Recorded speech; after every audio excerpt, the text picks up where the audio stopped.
Hľadám si tu nejaké tiché, kľudné miesto.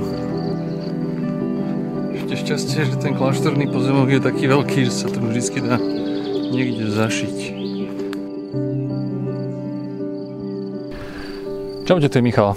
Chcel som natočiť už veľmi dávno nejaké také video, ktoré by ukazovalo taký bežný deň v kláštore. V prvom rade pre tých, ktorí by možno zaujímalo trošku tak viacej z toho pozadia a histórie, tak máme istým spôsobom denný poriadok v samotnej regule svätého Benedikta.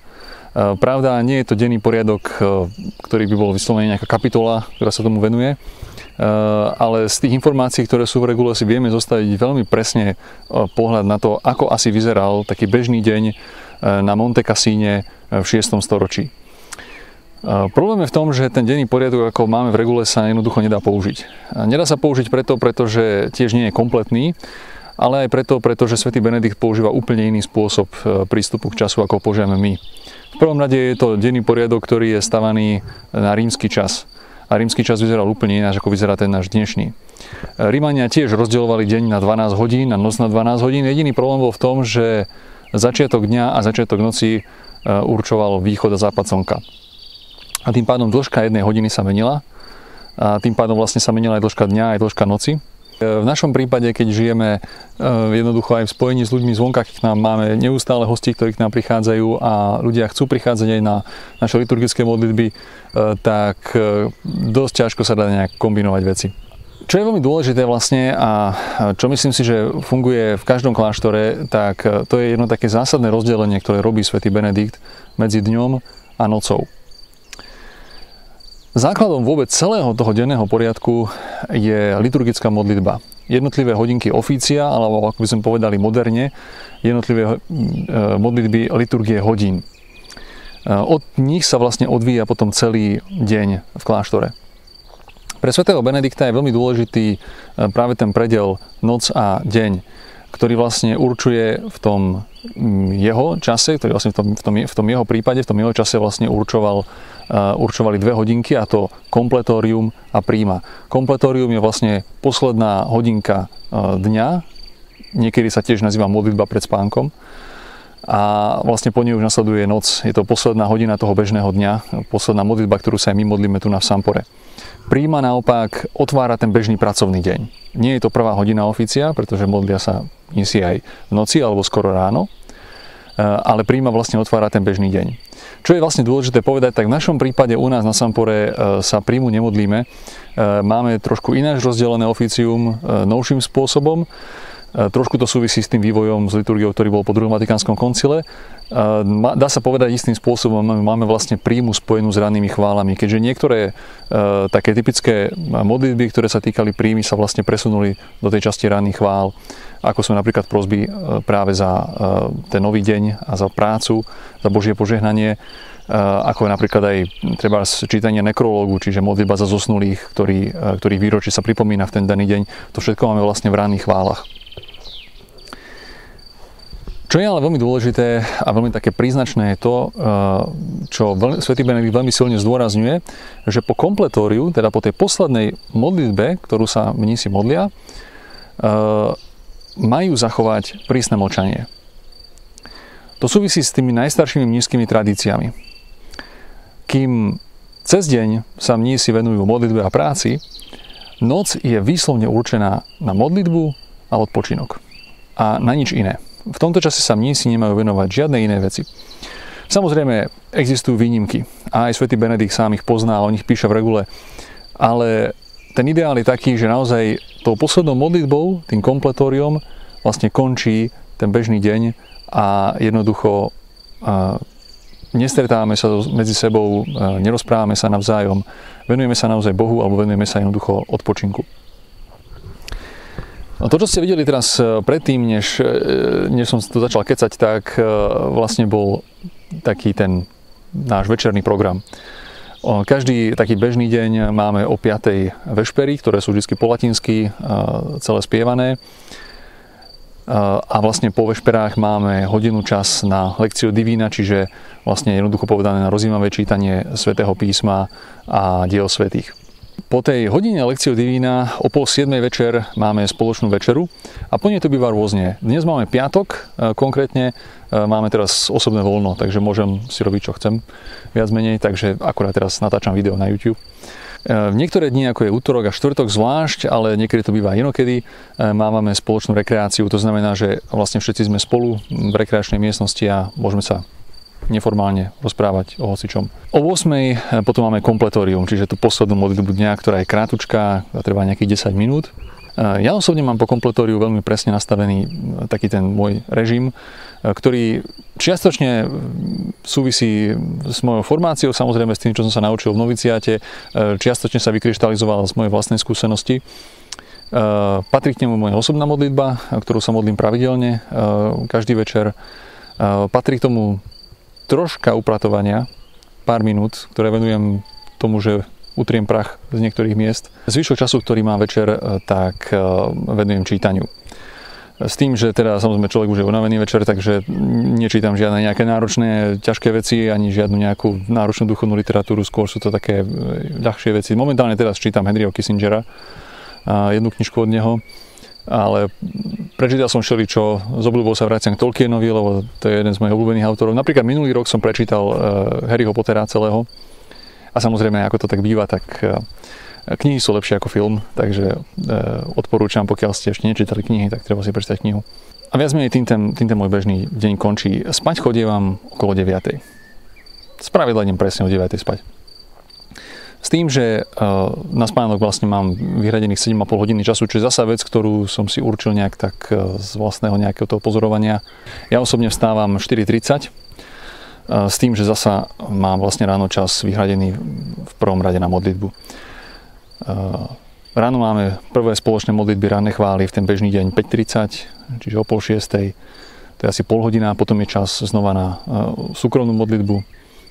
Potom vlastne o 6:30 máme svätú omšu. Opäť po svätej omši je zasa čas na súkromnú modlitbu, na ďaky vzdávanie. No a o 7:30 máme raňajky. Tento celý program, vlastne, ktorý beží takto od večera až do rána, by mal prebiehať práve v takom kľude a vtedy je naozaj v kláštore najviac toho ticha a pokoja, pretože o 8:00 nám začína ten bežný deň, o 8:00 začína práca a toho hluku niekedy býva dosť veľa, ruchu rôzneho, takže toto je čas, ktorý je samozrejme veľmi, veľmi dôležitý a ktorý si veľmi ceníme. Ešte jedna dôležitá maličkosť. Po kompletóriu nielenže mám mlčanie, ale po kompletóriu sa snažím už nevenovať mobilu a ďalším veciam, ani by sme vlastne už nemali chodiť nejak na internet alebo tak. Čo je možno tiež tak trošku na vysvetlenie pre tých z vás, ktorí možno píšu večer. Jednoducho ten večerný a nočný čas si proste strážim. Takže môžete mi skôr napísať, ale budete musieť počkať do rána. Takže neberte to tak, že by som vám nechcel odpísať na vaše správy alebo ako. Len jednoducho musíte rátať s tým, že som stále mních. Takže či youtuber alebo nie, som v prvom rade mních.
Mali sme svätú omšu, a po svätej omši bol čas na modlitbu a teraz mám za sebou už aj raňajky. Za chvíľku nám začne čas práce a vlastne ten čas od tej približne 8 hodiny do vešpier je v prvom rade venovaný práci. Samozrejme neznamená to, že robíme od rána do večera, máme teda tiež ešte ďalšie modlitby a je aj nejaký čas na oddych po obede. Čo samozrejme trošku súvisí aj s tým, že svätý Benedikt pochádza z Talianska a samozrejme v Taliansku je siesta povinná záležitosť. Ale neopovrhneme ňou ani na Slovensku. Čo sa práce týka, tak každý mních má nejaké tie svoje povinnosti, ktoré má určené dlhodobo. Tie sa vlastne vždy rozdeľujú každý rok. Okrem toho máme ešte aj prácu takú, ktorá je určovaná buď na týždeň, sú týždenné služby, ako napríklad služba v kuchyni, alebo napríklad služba na hospodárstve. A to sú také veci, ktoré niekedy vedia zamútiť vodu, tak povediac, pretože často vyžadujú veľmi veľa času. Ja napríklad teraz skončím akurát dnes službu hebdomadára, a to je služba, ktorú vlastne dostávajú len kňazi z pochopiteľných dôvodov, pretože to znamená v prvom rade, že ten, čo je hebdomadár, po slovenský týždenník, v ten týždeň vlastne celebruje svätú omšu a teda samozrejme musí kázať tým pádom, plus nejaké ďalšie drobnosti. Okrem toho k tomu prichádzajú aj také služby denné, ako napríklad býva služba tretieho v kuchyni. Kto nevie, čo je to tretí v kuchyni, tak sa môže pozrieť na video, ktoré som už spravil. Čo z toho vyplýva je to, že vlastne ten čas práce si každý musí vedieť zorganizovať sám, musí si ho vedieť nejak zmanažovať tak, aby vedel spraviť tie povinnosti, ktoré má a aby to nejakým spôsobom šlo.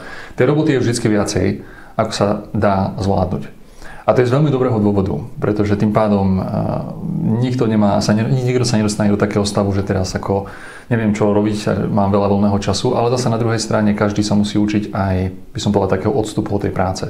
Ak začne niekto klásť príliš veľký dôraz na prácu a príliš veľký dôraz na to, že chce stihnúť to alebo ono, tak to má vždy veľmi negatívne účinky práve zvlášť na duchovný život, ale aj na tie naše vzájomné vzťahy.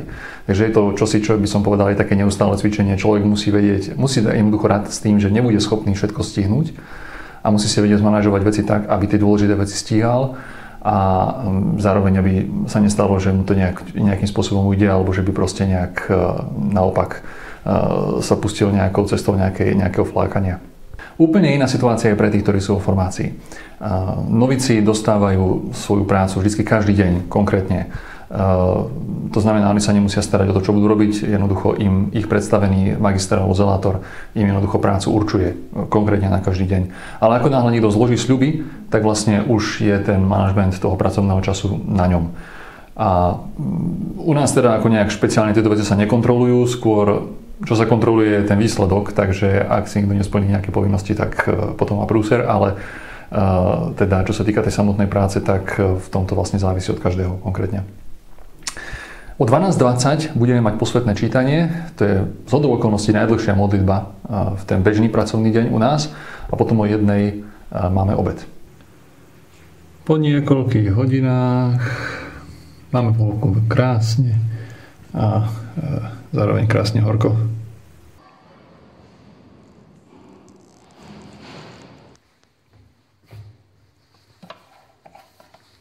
Máme teraz 2:30, sme akorát po obede a teraz je práve ten čas siesty.